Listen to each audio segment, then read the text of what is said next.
نون توست یه نون پرکاربرده که بافت خیلی نرم و اسفنجی داره.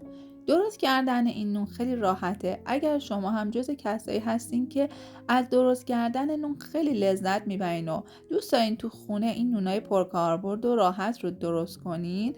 با من همراه باشین. امروز میخوام بهتون یه نون توست خیلی راحت با بافت کاملا نرم و پنبه‌ای یاد بدم. برای درست کردنش یه دونه تخم مرغ رو توی ظرف میریزیم، شیر رو اضافه میکنیم. حتما مایعاتی که داخل نون توست میریزین ولرم و همدمای محیط باشه.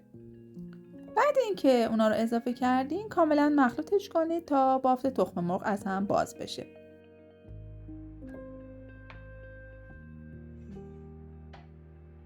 برای درست کردن نون‌های فانتزی از آرد مخصوص نون که میتونید از نون فانتزی ها تهیه کنید استفاده کنید. خمیر مایع فوری که سالم هستش رو به همراه شکر و نمک و یک کمی شیر خشک قنادی اضافه و مخلوطش میکنیم.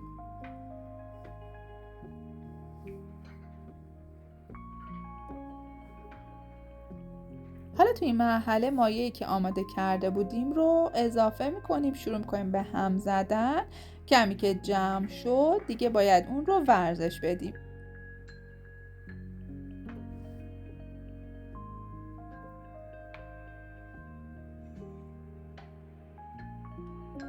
با دست خمیر رو حدوداً 1 رو ورز میدیم. خمیر باید با ورز خوردن به اون بافتی که میخوایم برسه.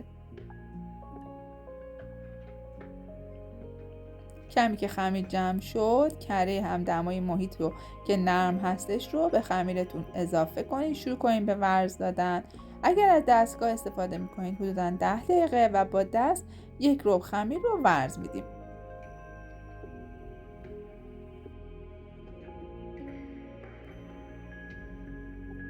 خب خمیر من دیگه جمع شده، به بافتی که میخوام رسیده. حالا کمی دستمو چرب میکنم، خمیرم رو جمع میکنم. ببینید خمیرم بافت خیلی نرمی داره.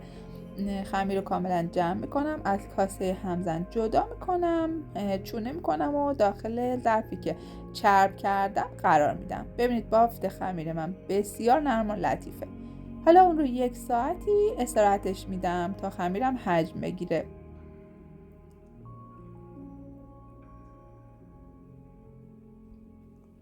حالا بعد از 1 ساعت خمیرم رو از کاسه در میارم، روی سطح کارم قرار میدم. بافت خمیرم خیلی نرم و لطیفه.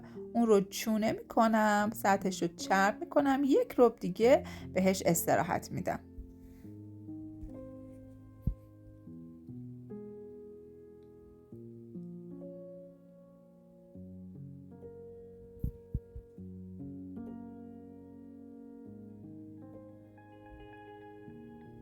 بعد از حدود 1 ربع استراحت خمیر من کمی حجم گرفته. اون رو روی سطح کارم باز میکنم و به حالت مستطیل اون رو پهن میکنم. از وردنه استفاده میکنم، خمیرم رو باز میکنم به اندازه سایز قالبم. خمیرم رو به شکل مستطیل کاملا 1 دست باز میکنم.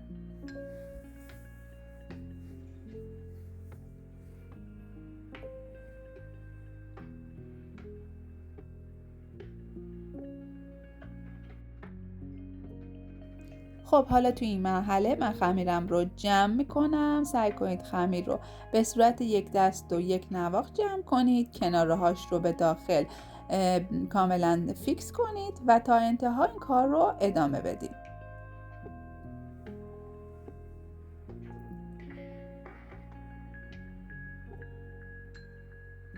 و در آخر هم درز خمیر رو کاملا ببندید، فیکسش کنید که موقع پخت باز نشه.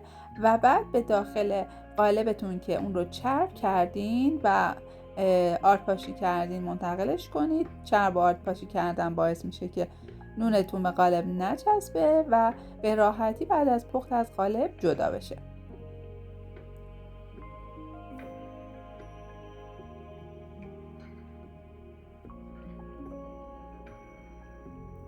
بعد اینکه حدوداً 40 دقیقه به خمیرم استراحت دادم، با کمی شیر پرچرب روی خمیرم رو رومال میکنم و داخل فری که از قبل گرم کرده بودم قرار میدم.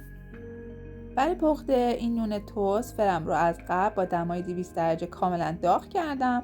بعد اینکه نون رو داخل فر قرار دادم، دما رو روی 180 تغییر دادم به مدت حدوداً 25 تا 30 دقیقه تا کاملا روی نون طلایی بشه.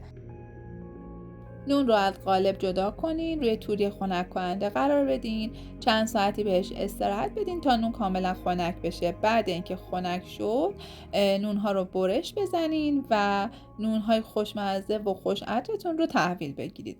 بافت این نون بسیار نرم و لطیفه، مناسب لقمه های بچه ها و ساندویچ های خونگی که درست میکنید. درست کردن نون توی خونه حس خیلی خوبی بهمون میده. یه جورایی خودش یه تراپی کامل هستش برای کسایی که عاشق درست کردن نون هستن. این نون تست رو پیشنهاد میکنم که توی خونه درست کنن. هم عطر و طعمش خیلی عالیه و هم خیلی خوشمزه تر از نونهایی که از بیرون تهیه میکنیم.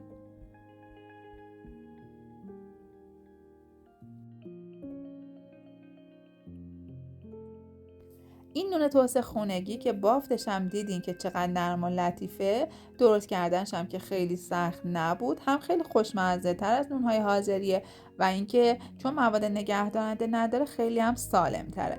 از نظر اقتصادی هم که درست کردنش مقرون به صرفه تر هستش.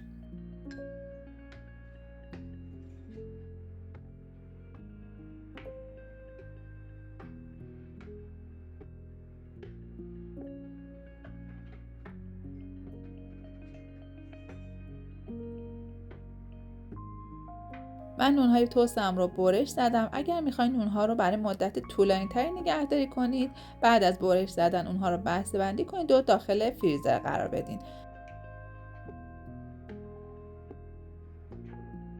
دوست عزیزم، ممنونم که تا اینجا ویدیو همراه من بودی. اینجا کانال آشپزشو هستش. اگر این آموزش رو دوست داشتین با لایک و کامنتاتون از ما حمایت کنید. منتظر آموزش‌های بعدی ما باشین که قراره کلی آموزش‌های خوب و جذاب براتون آماده کنیم.